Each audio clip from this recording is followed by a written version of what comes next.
Welcome, or hopefully welcome back to the Reluctant Entrepreneur Podcast, where we talk with business founders and leaders about their journeys, the highs, the lows, the challenges, and perhaps most importantly, the lessons learned along the way. Today, I'm thrilled to introduce a guest who knows how to get both laughs and launches. Meet Leanne Linsky, comedian turned tech founder and the creative force behind Plauzzable. Leanne grew up in Illinois and began her academic journey studying business management at the College of Lake County. She also went on to earn a bachelor's in business administration from the University of Nevada, Las Vegas, and later a Master of Innovation and Entrepreneurship at the University of California, Irvine. While her early career was rooted in business, Leanne discovered a passion for comedy. She trained at renowned institutions including Upright Citizens Brigade, Magnet Theater, I.O. Chicago, and The Second City. For years, she wrote, performed, and produced her own one-woman show, hosting open mics and weekly stand-up shows in both New York City and California. In 2019, sensing a shift in how live comedy could be delivered, Leanne combined her business savvy with her stage chops to found Plauzzable, a live online comedy club platform that helps comedians manage bookings, sell tickets, and connect with audiences around the world. When starting a business, you can either laugh or cry. I've done both. Clearly, Leanne chooses to laugh. In this episode, we'll explore Leanne's unconventional path from business student to open mic host, from punchlines to pipelines. We'll dive into the setbacks, the breakthroughs, and the lessons learned in building something new when the rules are still being written. Get ready for an episode packed with humor, insight, and entrepreneurial wit. And it all begins right now. Stick around.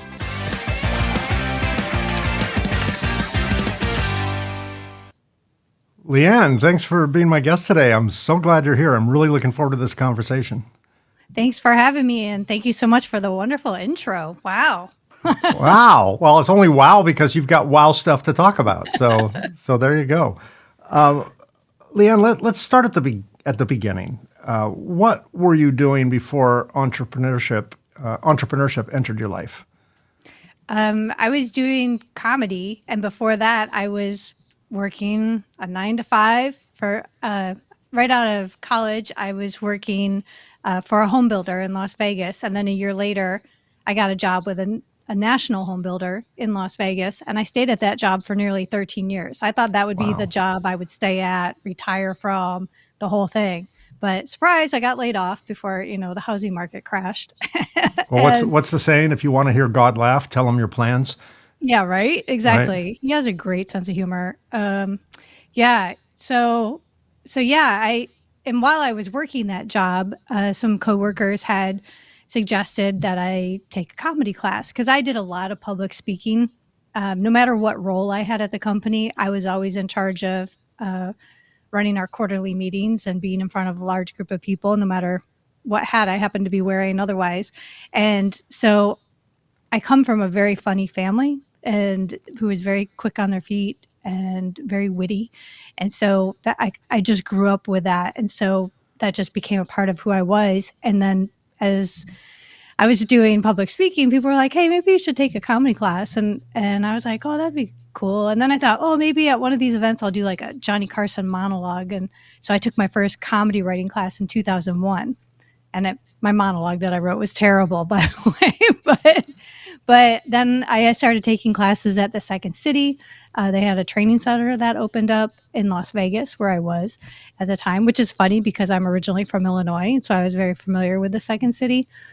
And that just seemed like, oh, of course, I should take a class there. And then I took I think every class almost that they offered, and some 2 and 3 times over the next 5 years. And then I got laid off from my job, and people I had studied with during vacation times and stuff, I would go to New York and take classes. And they were like, hey, you always said if you didn't have that great job, you would move to New York. And I was like, oh, someone was listening to me. Accountability. Yeah. So yeah, a friend was like, I have a sublet for the summer. Do you want to join me? And I was like, well, let me think about it. And he said, well, you have 1 hour. So I said, Okay, I'm in. Time is ticking. Yeah. So I Wow. packed 2 suitcases and moved to New York. Wow. And when did you first realize that comedy was not just a passion, but also a bridge to something bigger? I think when I got laid off, I think I enjoyed it. I loved it. As soon as I took that first improv class, I loved the writing class that I did.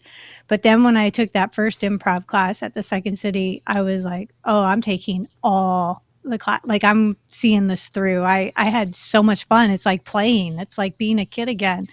And there were so many uh, basic things about improv that I could apply to my everyday life, and it just was a game changer. And so taking that improv class was a game changer for kind of my outlook on life and how I approach things and saying yes to more things that came along. And then once I lost that security of a day job, I was like, well, what is I have, like you say, when you laugh, God laughs when we make plans.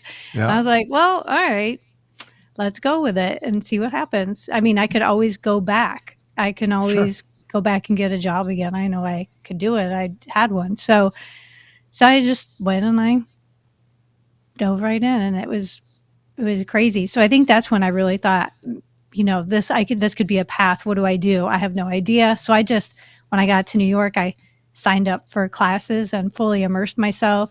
As a going away gift for my company, they had given me a class in Chicago. So I got settled in New York, and a month later flew back to Chicago and stayed the summer in Chicago. Then went back to New York, and yeah, it was fantastic. That's great. So you've performed, produced, and written for years. What lessons from stand-up comedy translated surprisingly well into running a business? Well, it's hard. Limited to like 400 lessons, right? Where do we start? All of it, because comedy is. I mean, comedy, acting. I was trying all the things. It's a lot of no's, and that's just the job of an actor or a comedian is um, getting up, putting it out there.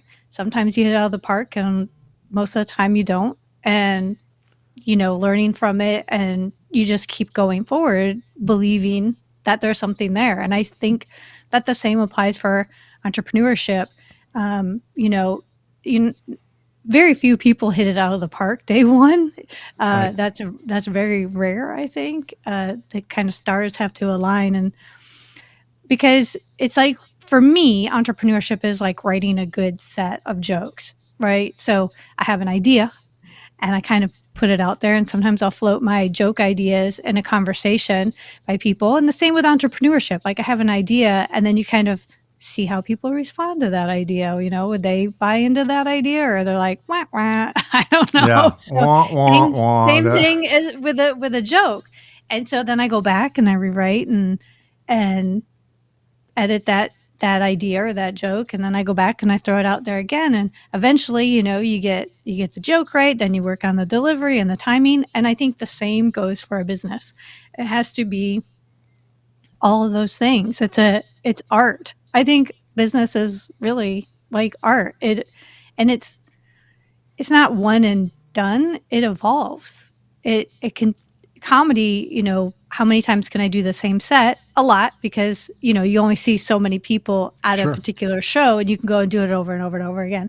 But at some point we're rewriting because we want to stay relevant, and we want to have repeat customers, and we want people to come back and see us, and they're probably more likely to come back and see us if we have a new set we're performing. So same with business, it's constantly improving and making people's experience good so that they want to come back and return and see what's new and see what's happening. And it's easier each time. And so it's the same thing, especially in tech with, UX and the design of it. If, the first time, I'm a non-technical founder. So it's kind of all a new thing for me. It's like writing my first joke all over again. It's like, oh, that was bad.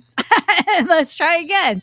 And you go out there, and then you're like, okay, that the premise is there, but my setup needs to be better. My punchline needs to be better. And the same with my site that we're building. My design needs to be better. I need to reduce the friction. I need to get to the point quicker. My users need to get where they're going quicker. It needs to be intuitive.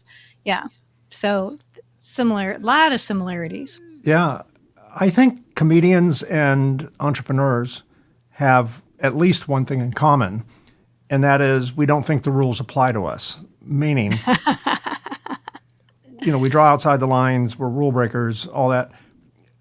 And a case in point is the U.S. Bureau of Labor Statistics states that 80% of all businesses ultimately fail. 80%. Higher in some industries, lower in some industries, but the median is about 80% of all businesses fail by year 15. Half have failed by year 5. Those are terrible odds. If you went to the doctor tomorrow, God forbid, and they said, Leanne, you got a 20% survival rate, you wouldn't start investing in Bitcoin. I mean, you'd be cashing out, seeing the world, doing, all your bucket list things. But entrepreneurs just assume, I think, that 80% is not, they're not in the 80 percentile, they're in the 20 percentile, right? And they just figured, don't confuse me with facts. Okay, whatever. I don't even, I don't want to hear it. And we just kind of write our own rules. And I think comedians probably have a greater than 80% chance of failure, right? But it doesn't stop a comedian from going out night after night after night after night, hearing the boos and the hecklers and perfecting their craft. And I think the same is true for entrepreneurs. We just don't listen to that and we ignore that. And whether it's through arrogance or ego or naivety or whatever, we just keep going until we get it right. And I'm not aware of one entrepreneur that got it right the first time. None. Just like you're probably not aware of one comedian who, hit it out of the ballpark the first time either. In fact, I love comedy, and I'll go to my local improv and I'll see a comedian that I really like, and I'm really tough to please when it comes to comedy, and they'll bomb. And it's like, Jim Gaffigan or, a headliner, right? And I'm like, oh my God, I listened to his Netflix special, or I listened to him on, the comedy station, Comedy Central on XM. And I'm like, he's always good. But of course, they're only playing the good stuff. They're not playing the times that he bombed or Kathleen Madigan bombed or whoever, but they all have their moments. Can I say please. Something? Yeah. So you mentioned Jim Gaffigan, and he has that whole bit about Hot Pockets. Yes. Remember that? Okay. Yes. So funny story. So I ended up going to University of California, Irvine. Yep. And the program the Masters of Innovation Entrepreneurship was in the Paul Mirage School of Business at UCI. Paul Mirage is the guy who came up with Hot Pockets. Oh my God. Wow. Yeah. That's a full circle moment there, right? Right? I was like, what the hilarious Hot Pockets. That's all I could think of. Hot Pocket, yeah. I was in class. Also, what a great point you made, that comedians and entrepreneurs have that thing in common where rules don't apply to us. I wasn't sure where you were going with that, and I'm like, oh, we like trauma? Like, I thought, no. Well, that's also we may not like trauma. We are exposed to it, of our own making regularly. I think we thrive in trauma. We certainly, if not trauma, we certainly thrive in chaos, right? Because that's just what it is. Yes. It's just a world of chaos. I've been in business for 33 years, and thank God I'm kind of past the chaos moment, but for at least a couple of decades, it was constant, Yes. And I'm not a comedian, but, businesses have hecklers. We have trolls in a different format, but they have the same effect. They mess with your head and they question your self-doubt. They give you imposter syndrome. They do all these things to just mess with you. It's so true. It's true. It takes and you also made a good point of, like, we have to ignore those people and keep going anyway, and as much as, and that's true. And there is that period, that like moment when you recognize you have those, where you're like, oh wait, do people hate this? Like, are they? And that's like, that's one person. I have to focus on the hundreds or thousands of people that Yeah. said yes, not the one person that said no. But if there's, then the other thing is if there's a couple people who are saying no or saying that they have the same issue, then I'm like, wait, is that telling me something bigger, like, a canary in a coal mine, or is that Right. just two people? There's always, and I learned back in home building, there's always, like, we call them the 1%ers, that they would be our highest maintenance Yep. customers, Yep. but with the lowest Return. return. Yeah. Yes. 100%. hmm 100%. Yeah. I do an awful lot of public speaking now in my professional job. I speak on the reliability of electronics. If you want to see a crowd go to sleep real fast, That in sounds fact, awesome. one of my worst moments, and it happens regularly, washrooms repeat. I'm in a social setting. I'm at a cocktail party, and someone comes up with a drink in their hand, and they go, "So, what do you do for a living?" I'm like, "Oh no, okay." I usually just make it very super. I'm in the electronics business. Well, what does that mean? And then I start to go down the rabbit hole and tell them I can clear a room, Leanne. I can clear a room because it's like super boring. So I usually have my little shtick. I'll say, well, I'd tell you more, but I respect you too much. I don't want to kill you, So, but I do an awful lot of public speaking. I travel around the world regularly and speak at conferences and things like that. And I'm speaking to engineers, not exactly a improv audience, right? Very serious. And I've learned to focus on three people, and this never fails me. I'm in a crowd, say there's a couple hundred people in the crowd. I will, in the first minute, find three of them. The one person that looks engaged, like they're listening. Okay, that's my muse. That's my motivation. I'm going to look at her, regularly. Another person who is doing this, the whole head bob thing. And I'm like, okay, that's also an inspiration. If I see Bob starting to, fall asleep, I'll change my cadence. I'll stop talking because sometimes silence wakes them up. I'll drop a book. I'll bang the microphone. I'll do something, and then I look for the guy that sits here and goes like this. And for those of my audiences who are listening, I'm just shaking my head no in disapproval, and they become my challenge. And I find all three every time I speak, and I scan the room. I'm terrible behind a lectern. I gotta travel around, and I always locate those three all throughout my presentation to see how I'm doing, and one for motivation, the person always happy, one that's fallen asleep, one that's disbelieving what I say, and that's worked for me. And I bring we don't really have hecklers in our industry, but when you're sitting shaking your head no and looking very disapproved, to me that's kind of a heckle, a silent heckle. I use that. I will engage that person, and whenever someone puts their hand up and says, and starts with two words, well, actually, okay. I'm saying something scientific, and they're like, well, actually, okay, they need to be the smartest person in the room. I'll give it to them. And then from then on out, say the person's name is Bob, I'll say something, I'll go, do you agree, Bob? And all of a sudden they're part of the act, right? Yep. And they love it because now they're getting, what they think is attention.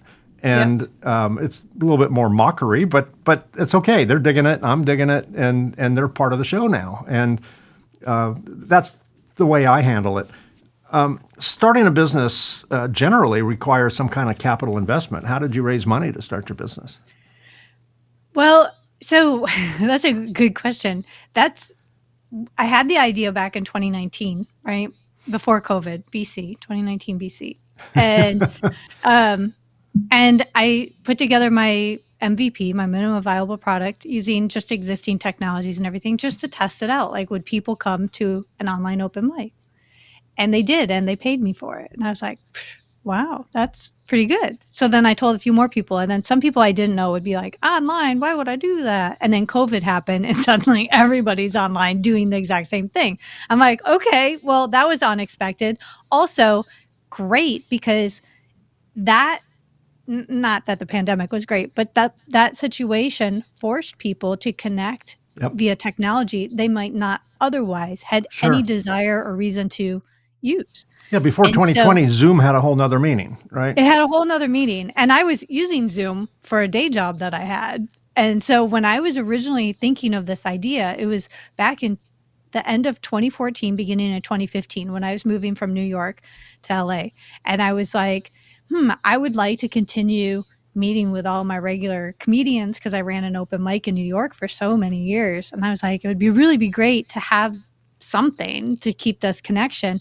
What if I use Skype or Zoom? And then people were like, Skype. And I'm like, yeah, Skype. And then I was like, Zoom. And they're like, what's that? Yeah. And Yeah. then fast forward, I got into podcasting, did other things. And so then in August of 2019, I'm like, you know what? I'm just going to go ahead and I'm going to do it on Zoom and try some things. And so I cobbled together different sites and scheduling and payment and all the stuff. And I did it and it was working. And then that happened. And then all of a sudden, everybody's got kind of the same method, which was great. But then I was like, okay, so that solved a problem, but at the same time created a multitude of other issues. Because that isn't designed for comedy. It's not. It's people non-techie people cobbling together a bunch of things and trying to Yeah. make it work. It's like Yeah. driving a BMW with duct tape and bungee cords. And I'm Yeah. like, it seems like a great idea, but it's not. And so how do I build something that creates a one-stop shop and a community, and it gives people bridges a gap, because I don't believe it's like meant to replace in person. And so that was then like, okay, I can fix this problem. Why I thought I could even do that was was beyond me, because I don't code. So I'm like, but I know it can be done. And so that's why I was like, where can I find people? How am I going to do this? And my husband, at the time, my boyfriend, he was like, we're bouncing off ideas like, how could I go about making this happen? And then I was like, I'd always promised myself that at the age of 50, I would reconsider going back to school, because I feel like it would be worthwhile, because that's an age where a lot of people are starting to wind down and get ready for retirement. And I'm like, wouldn't it be cool to like throw myself into an environment where I was learning something new, bringing myself more up to date on things.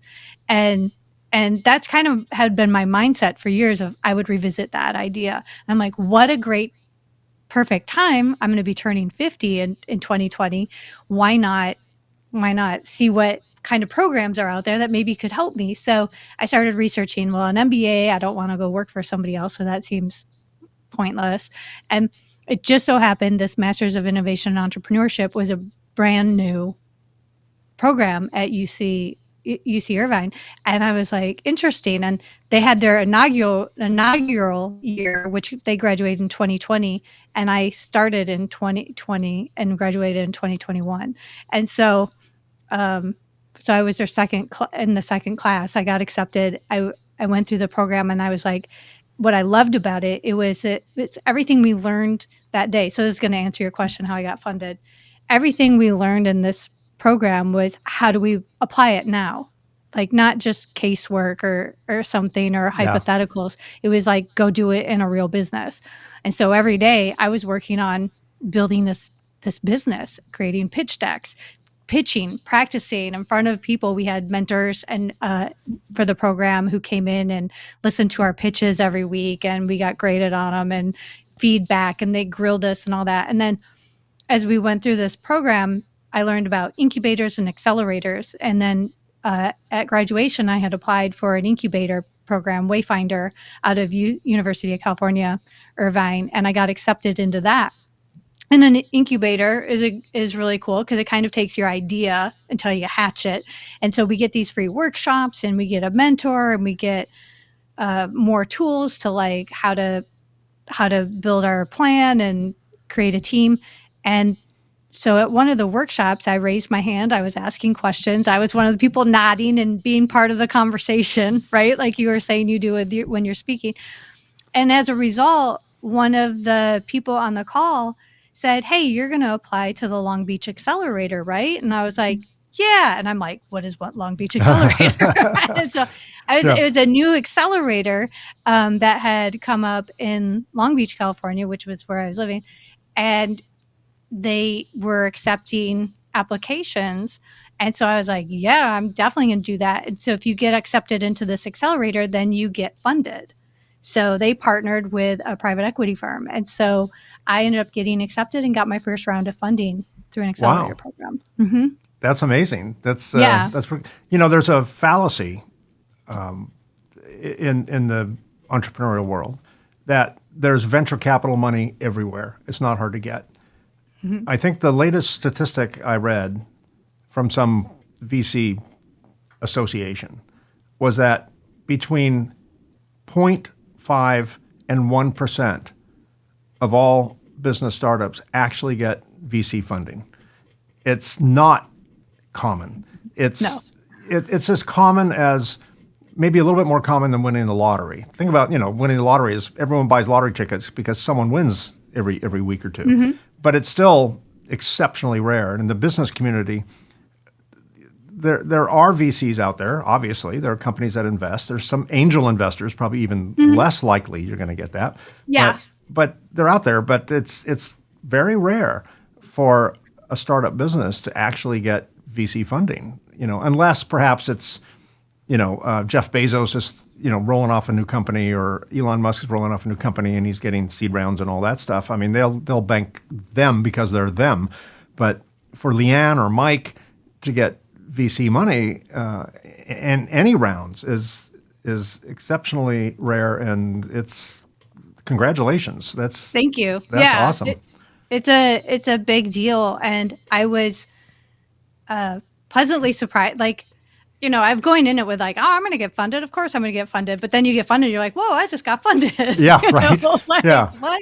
How did that happen? I can the lie you told yourself turned out to be true. Right. Yeah, right. yeah. And it's funny because it didn't happen in the way you hear how these things happen necessarily. And so it was a really great great experience. And the reason I shared, like, it was a long way to get there, but that's how funding happens. It wasn't like, oh, I just applied randomly. I took this long path and went to school and did all the things and put my name in all the hats. And then that's how I ended up getting there. You were a safer bet for the VCs than someone who just kind of went, hey, I'll give it a shot, right? Yeah. Yeah. Every founder has, I'm going to use showbiz terms now just because it's you. Every founder has a tough first act. What early challenges did you face getting Plauzzable off the ground? Hiring people. Yeah, I think that was my biggest challenge. I knew what I wanted to build, and I believed in my product. Finding the right developers took probably 6 months. And so, like, I had met somebody while I was in college who I knew would be helpful because he was in the computer science program, and he participated with me in the new venture competition. And he was a good communicator, and he understood my vision. And I knew I wanted to bring him on because he was like my tech whisperer. So that he could do all the consulting. Like, when I hired the developers, of like, here's how you translate that into what you need. Here's how we can help pick your tech stack. And because I'm like, tech stack, what is tech stack? So doing all the things. And so it took a while to bring him on and getting that paperwork lined up, because he was a student, and then we both got relocated to Seattle upon graduation. I, because of my husband, and then him because of his job offer. And I'm like, what? How wild that we're both here. And then in one of the tech capitals of the world, by the way. Yeah, right.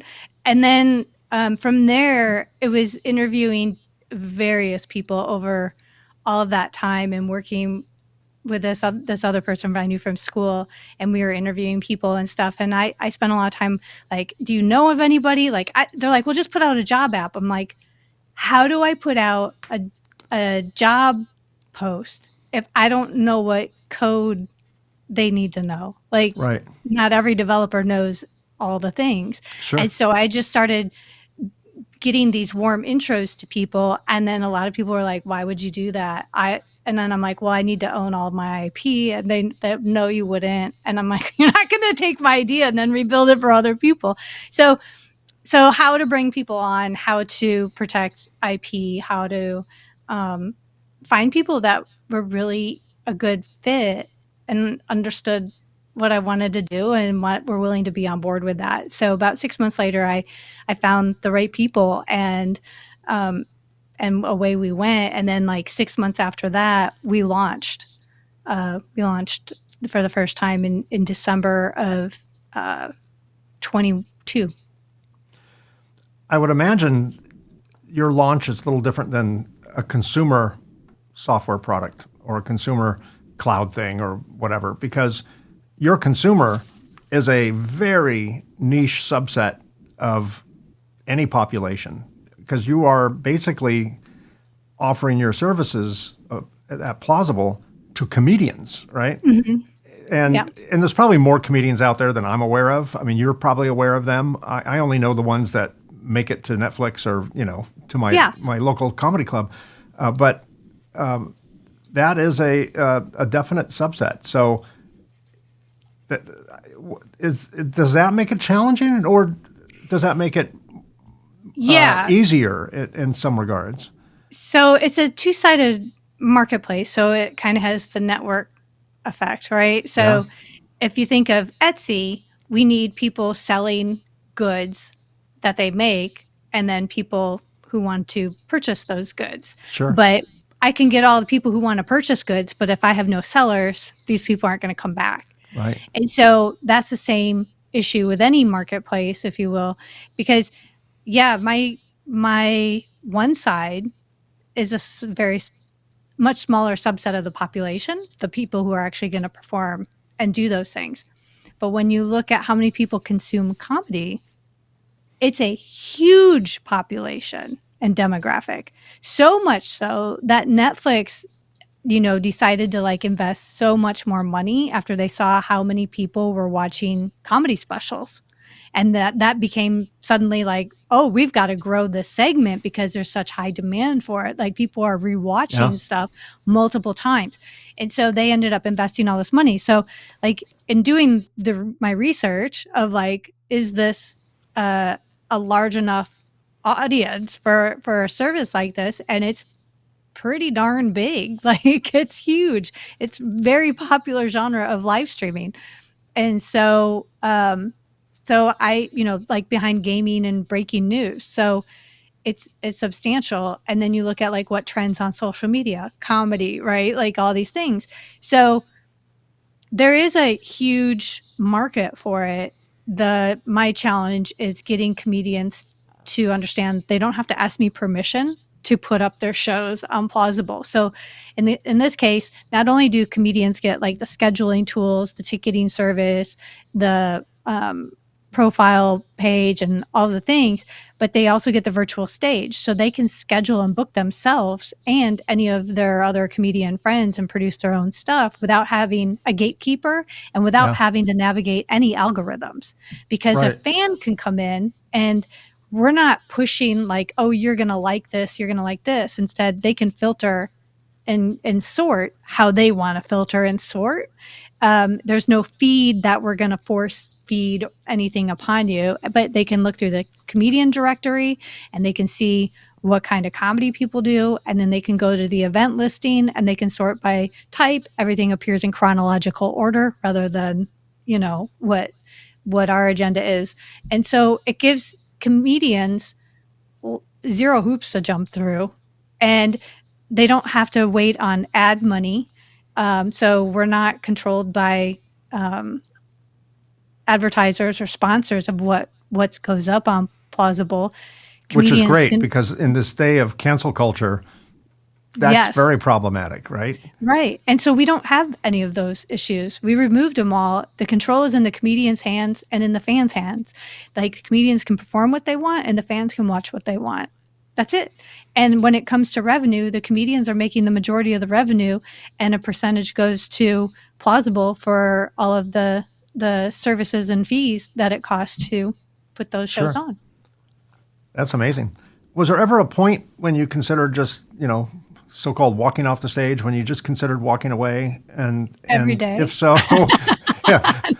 I guess the better question is, has there ever been an exceptionally bad day No. that would cause you to question whether or not it's worth it? And what kept you and keeps you going? Yeah, I mean, I would like to be like, oh, I don't, I know and I believe in myself, and I do believe in what I'm doing. That's why I'm still doing it. But I think it's important sometimes to step back and question, like, where am I at? Is this something I should continue doing? And because I think it's a good gut checks. Like, what are my numbers? Like, where am I at? What's the feedback looking like? How's my user stickiness? Like, are people coming back? And because I check that and I ask that question, that's what informs me I should keep going.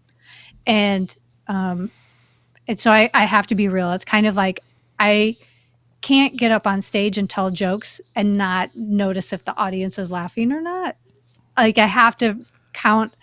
There has to be some data there that's like, okay, I'm onto something. Like, this is something I can get up and I can do this again. And so those are the things that keep me going. So I do have those checks where it's like, what has there been a moment though in particular where I'm like, I'm done? I think sometimes when, like, something comes up and I can't fix it, it's like, Right. I got to reach out. It's in the middle of the night, and then this broke or something. And it's like, oh, what am I doing? Like, am I the person?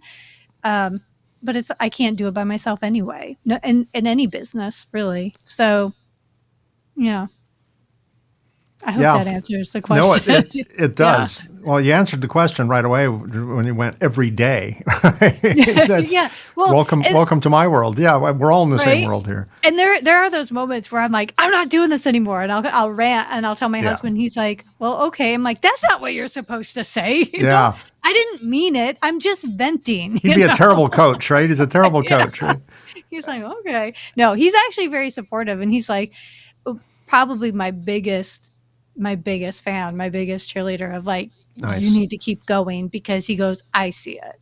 Is he a funny guy I see. too? Does he have No. that comedy gene? No. Well, he is funny. He is very funny. He makes me So laugh. he But would be your he straight is. man. He would be the straight man in the Yeah, in the he's a routine. science guy. He's a Yeah, science okay. guy, and an engineer. And I asked when we first met, and I asked what he does, and he told me the big scientific term. And he's like, "What do you do?" I'm like, "Comedy." Like, Totally opposite. totally opposite. How Yeah. did your business education prepare you for entrepreneurship, and where did it fall short compared to the realities that you faced?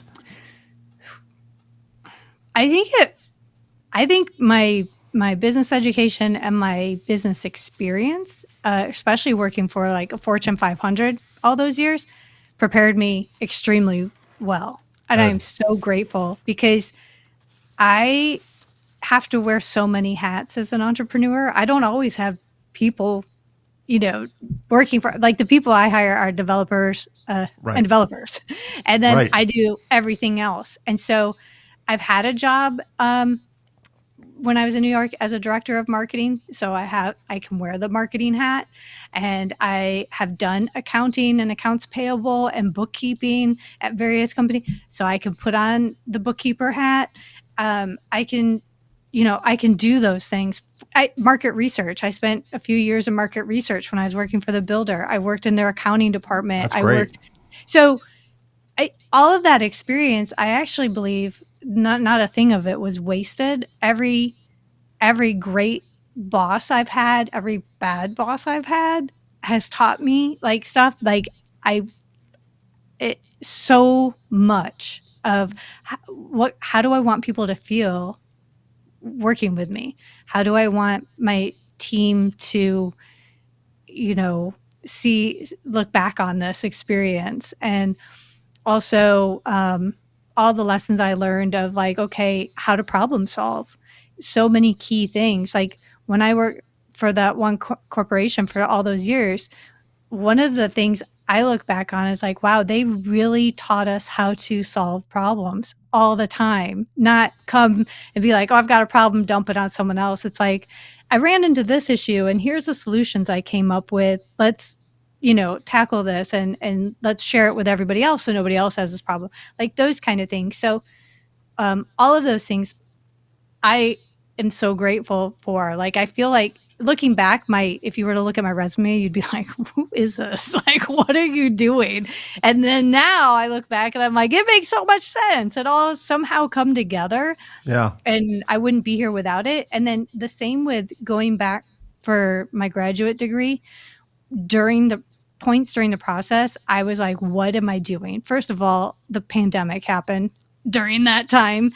And I have older parents, and they had health issues, and my mom was hospitalized, and I had to travel to another state and stay with them for 3 months while she recovered.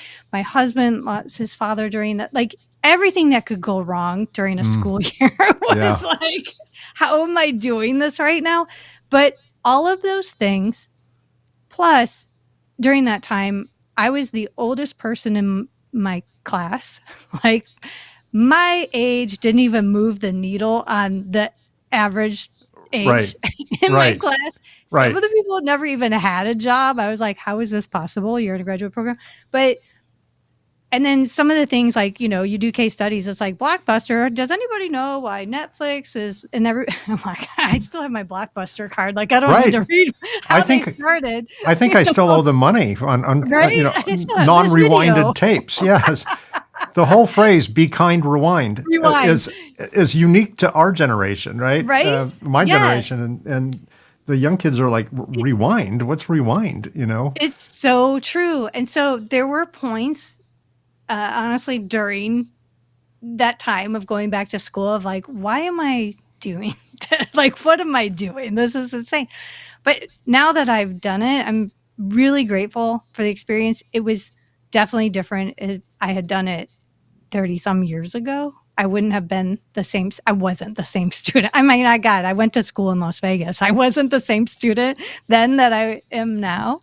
And I was there at this age, I knew exactly what I wanted it for. And I could focus in on my business today. So yeah, to answer your question, like, all of those things have somehow benefited me in every single way. Yeah, I find, looking back on my 33 years that I've owned this business, there were lots of adversities along the way. Terrible. I never want to relive those. But I'm grateful. Today, I can honestly say, looking back, I'm grateful for those things because they were change agents, right? They were my burning building moment where it forced me to jump, where I would not have done that were it not for that. So I think it's all part of the curriculum, that they teach you some things in school, and then you're going to learn even more things in the real world, right? And I never want to relive those. I don't want to go back to school, not that school, but I'm grateful for them today. So you built a business that merges creativity and technology, which sometimes are opposing forces, not always, but sometimes they can be opposing forces. How do you balance those two worlds day to day, the technology side, and still maintain your creativity?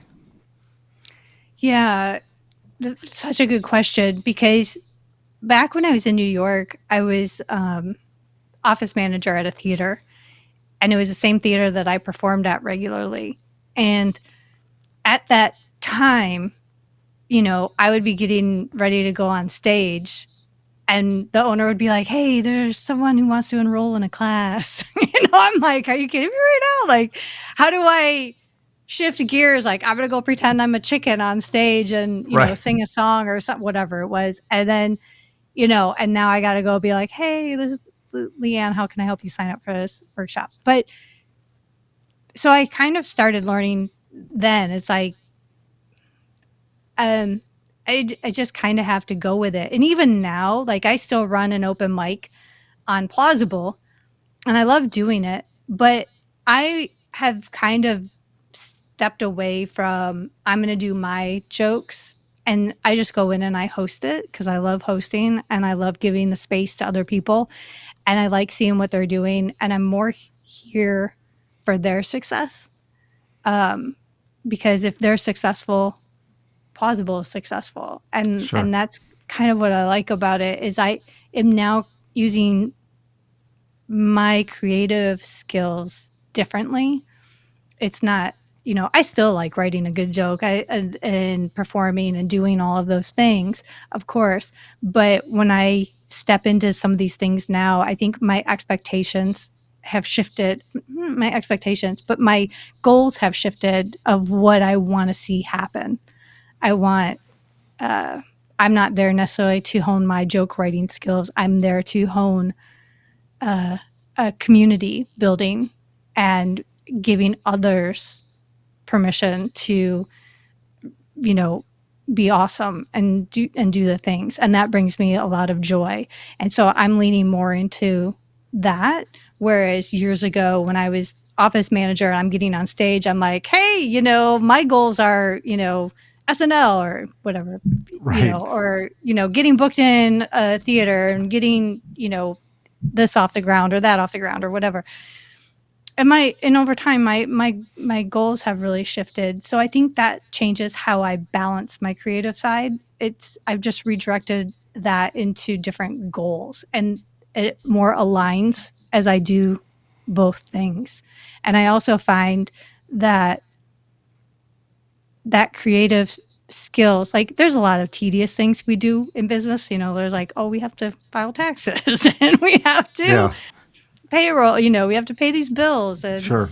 do the filing and social media and all of those things. And a lot of things become rinse repeat. But I find that now what keeps me up at night is how can I make this better and get creative with design or problem solving and things like that. So it's just really, changed. Yeah. In your experience, what are comedians or just creative people in general missing when it comes to thinking like an entrepreneur? That is easy. I think they're missing. There's a gap. Like this takes up all my time. This doesn't, to your point, how many entrepreneurs get it right the first time and it happens Right. overnight. It just doesn't. Even people that it seems like it's overnight success, it's been years in the making. And and I think that's what's missing. It's people view success as instant, either it happens or it doesn't, and it's an impatience. And I found I've had to learn to be patiently impatient. Right. Yeah, things come when they come. That's for sure. We're not writing that part of the script. For listeners or viewers who might be hesitant to start their own venture, what advice would you offer them that might just be reluctant at this stage? Yeah, I'd say just start. Just start now, because in 5 years, and you haven't started, that's 5 years you could have under your belt of all the hard stuff being Yeah. done. Right. Right. Like, and and even if it's just testing an idea, like starting doesn't mean you have to go out and incorporate tomorrow and get investors. Starting just means go share your idea with a couple people and get the feedback. Then tweak it, go back out there and float it out there. Then maybe throw together a little minimum viable product and test it and see what happens. It doesn't have to be this huge life-changing thing, but if you're and also solve a problem. Like any business is, what problem are you solving? Right. And if it's a problem for you, chances are it's probably a problem for other people. And like I loved what one of my professors said. Um, find out what people want or need. Find out what they're currently getting to fulfill that want or need, and then subtract and find out what's missing and do that. Yeah. No, that's great. And I found that people start businesses for three reasons. two of them are relatively uninspiring, and one I find inspiring. The uninspiring side would be they look at something and they go, "Oh, I could do that. It's not better, it's not worse, but hey, there's room in the market for one more." So it's an also ran. I find that quite uninspiring. And they live. They may survive. They may not. But if they do survive, they're just in this world of non-spectacularity. I mean, they're just like another brand. Then there's ones that say, I can do it better. That's a little bit more inspiring. And then there's ones that create something new or solve a problem that hasn't yet been solved. Those I find, A, inspiring, and B, the greatest potential chance of success, right? Yep. Because it's novel. And I think what you're doing in your space, now, I'm not in your space. I'm not a comedian. My wife tells me regularly I am not a comedian, even though I think I am, but that's another story. So I'm not aware if Plauzzable is novel. It sounds to me like it is quite novel, that you did create something that did not previously exist, at least the way you're doing it. And it does solve a problem, and particularly when 2020 came around, that's a huge problem that you solved because everyone was out of work. No one could get their art out to see, and that was a huge thing. What's next for you and for Plauzzable? Where do you see the platform and your mission heading from here? Yeah, so it's kind of funny because you just asked that's such a great question based on what we were just talking about it, idea being novel, or is it innovative? Does it exist already? And when I came up with the idea, I started out by solving my own problem. I had just moved from New York to LA, and I suddenly found myself spending more time in traffic than I did on a stage. I was like, this is crazy. How do I solve this problem? Like, how do I get my reps in so I know my jokes work before my next show? Sure. And so I was like, well, I can stay home and do it online if I could get other people to connect with me. And so that's how it started, with just that simple thing. And now as I've expanded on this and have other technology that I'm using to do it, I'm recognizing how other people are using it, because now we've all been exposed to the online thing, what's missing and whatnot. And what I see is that there's this disconnect, right? Comedy's already fragmented. Like if you know of a comedian, you kind of Google that comedian. Right. Or if you know a local comedy venue, you Google the comedy venue. But what about all the people in between, right? Sure. And you can also get comedy online via Netflix, but it's based on who the gatekeepers at Netflix choose for you to have access to.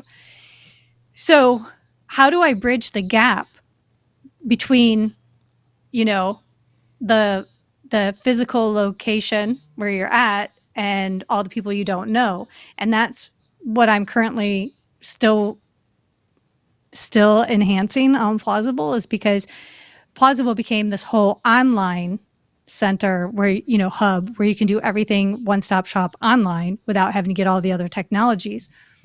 But I'm like, wait a minute, but my goal was never to replace in person. It should just bridge a gap.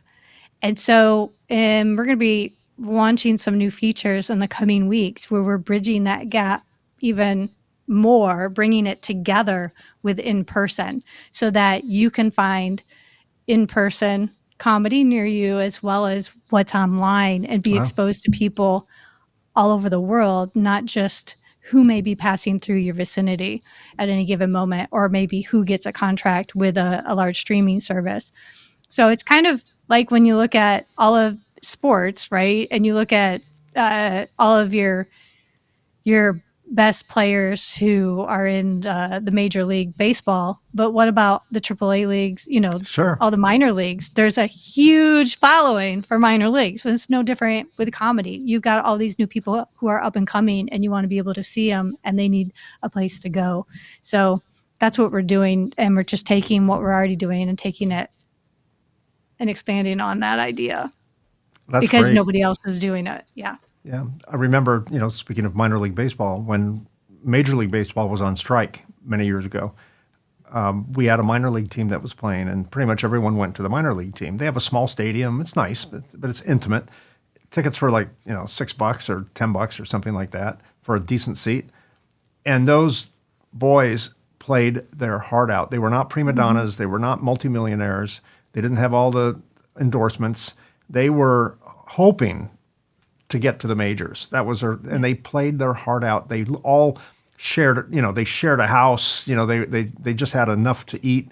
But that was great baseball. And I'll bet you there's a very similar analogy with comedians or actors that, community theater. I love community theater because you see very talented people who the only difference between them and someone you see on a big screen is they just haven't been discovered yet. There's not less talent. There's just maybe less luck.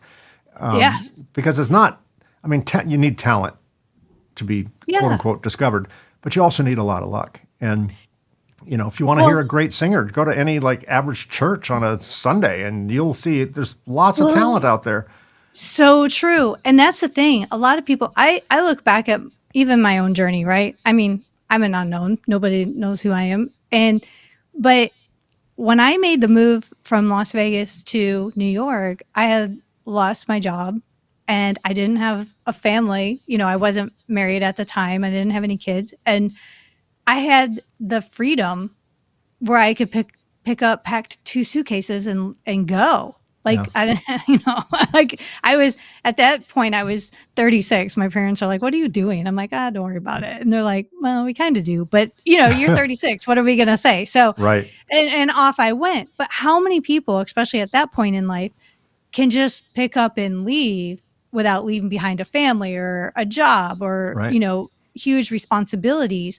Most people can't do that. And when I researched this and looked at comedy open mics, 40% of them in the U.S. are in California and New York. That's not a lot left over for everybody else in the country. Not a lot of laughing in Iowa right now, right? Not a lot of laughing in Iowa, right? So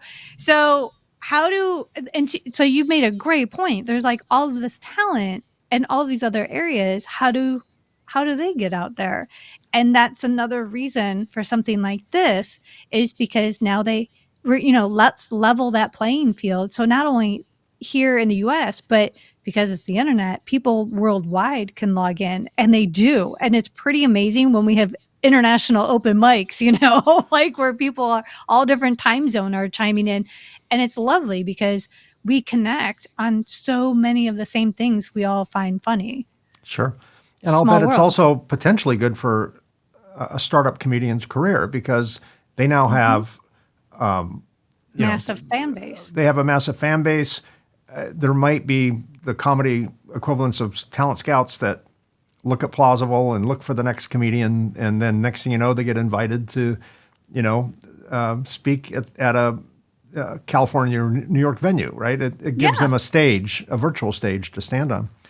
Okay, real quick lightning round before we end up. Boom, okay. There's my lightning. For those who are listening that don't see it, they don't see my awesome lightning emoji on the screen right now.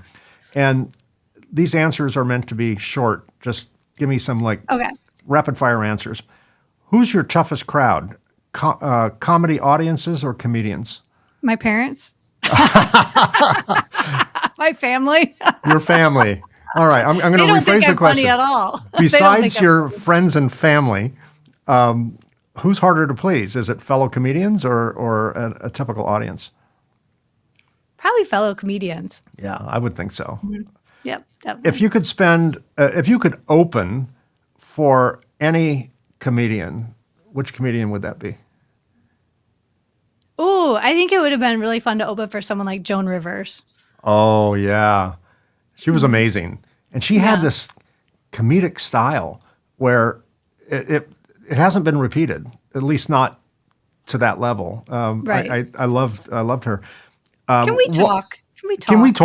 Talk. Yeah. Everyone can do a New York accent. Just say, can we talk? What's the worst piece of advice you've ever received? Oh, you can use this for your next joke. You can use, I don't know if it's advice, but it's just people when they hear you do comedy, they're like, oh, well, you can use this this for your next joke, and then they'll tell me some story. It's like not even funny. I'm Oh, like, that's funny. gee, thanks. I would imagine, this isn't one of my questions, but I would imagine that one of the pitfalls of being a comedian is if you're in a social setting and someone introduces you to a friend, say, oh yeah, she's a comedian. And they go, tell me a joke. Yep. I mean, they expect that They do. you are just like organically spitting out jokes, as part of normal conversation. They probably don't realize these are crafted, these are written, these are perfected. There's Right. work that goes into it, just like writing a book. An author is just not going to spit out a book on command. Right. I would imagine you probably have a good sense of humor, but there's a difference between being on stage and prepared than just Right. lighting And up a I don't cocktail tell party. what they call street jokes, like someone would tell you in a bar, like, okay, Right. here's the one where the guy, Yeah. I don't do those. And so, yeah. And that happened to me on an airplane where a guy sat next to and we're chatting. And then he's like, so what do you do? And I do, oh, I do comedy, I act. And he's like, oh, tell me a joke. And I was like, no. And he's like, I find it hard to believe you haven't said anything funny this entire flight. See, you get hecklers even on an airplane, right? I All you was have to do like- is say you're a comedian. And he kept hounding me, and he was a track and field coach. I go, well, why don't you jump some hurdles and over the food service thing, and then Right. maybe I'll tell you a joke. And he's like, why There would you I go. do that? And I go, why would I tell you a joke? That's funny. Well, I would just say, pay the cover fee. If your entrepreneurial journey were a comedy special, what would it be called? What would the title be? It would, You can swear on the show. It's not a problem. it would just be like, oh my God, what is she doing now? That's it. Okay, there's a title for your next special. Oh my God, what is she doing now? She doing now? That's a good title, by the way. And Yeah. my last question for you. How did you define success when you first started your company, and how do you define it today? I thought before, when you think of entrepreneurship and you watch all of these movies, I thought it would be like, they'll be making documentaries of me. Right, right. Hopefully a good one, not Theranos. But You don't want to be Elizabeth Holmes, no? no, not even close. Now I view it, I think all along it's like, you get your business to a certain revenue and these metrics. And now I look at it as, also when you're in school, they talk, they're always talking about venture money. So it's like 10 times your return and all this stuff. Right. And I'm like, yeah, okay. So you set some pretty big goals and things like that. And I still do. I still set goals and I still watch my metrics and my things. But I also think there's another part of entrepreneurship that isn't talked about. And I think that this goes the same when I was doing comedy and people would be like, well, are you successful? And it's like, well, yeah, I'm doing the thing that brings me the most joy. I'm pursuing something that I love, and I'm going out there and I'm creating and I'm doing it. And there's that aspect of being successful and knowing I have a purpose and I'm in pursuit of something bigger than myself. And to me, that is success. It's a journey, not a destination. And I have to keep that in mind, or I'm never going to feel like I've done enough, or that I'm not there yet, or there's the next big thing that I have to do and I'm not there yet. And I think that over time, I was always comparing myself to other entrepreneurs, people in my cohort and stuff. And I got really down and beat myself down. Sorry, this is more a long answer for your rapid fire, but yeah, I think it's a journey. And I need to feel purposeful and joyful at what I'm doing throughout in order to feel successful. No, I love that answer. And I do wholeheartedly believe it's a journey. I don't want it to be a destination because I don't want it to be over. I'm enjoying my journey so much that to me, that is the destination is forever in the journey, for me anyway. And I'm glad you feel that same way too. So for my audience who'd like to get more information on Plauzzable, if you are a comedian or you love comedy, either way, if you're watching this on YouTube, look down here and you'll see the URL. Yep, right down here. Yep. You'll see the URL to Plauzzable. And if you're listening to this on your favorite podcast app, don't do it while you're driving. Wait till you pull over, look at your podcast app and in the show notes, and Leanne's company, Plauzzable, will be there as well. I'd highly recommend if you're a comedian or you just love comedy. I'll bet you there's a lot of undiscovered talent right there, and it would be totally worth seeing. And I have it on my list to check out. I'll need to figure out when your open mic night is and watch it. And I'll just say to all my friends, I know her. She was on my show, As you're doing your cold open on SNL, I'll say, I knew her. So Leanne Linsky, Plauzzable, thank you so much for being my guest today and shedding some light on the world of comedy and your personal journey in building your business and the challenges and the successes. And I wish you nothing but future success and lots of laughs with the fewest trolls and people yelling at you on stage as possible. Just go knock them dead. Thank you. Thank you so much. It's been really fun talking with you today. Oh, same here. Well, that's a wrap. Thanks for joining me for this episode of the Reluctant Entrepreneur Podcast. A very special thanks to Leanne Linsky for being my guest on the show. We've been extremely busy recording future episodes with fascinating guests, so be sure to subscribe to get notified when new episodes drop. And one personal favor for me, if you're watching this on YouTube, give us a like and subscribe. Those two simple clicks really help us expand our reach. If you're an entrepreneur or know someone who would make a great guest, I'd love to hear from you. Visit reluctantentrepreneur.podcast.com to apply or recommend a guest. You can also reach me directly at mike@reluctantentrepreneur.podcast.com.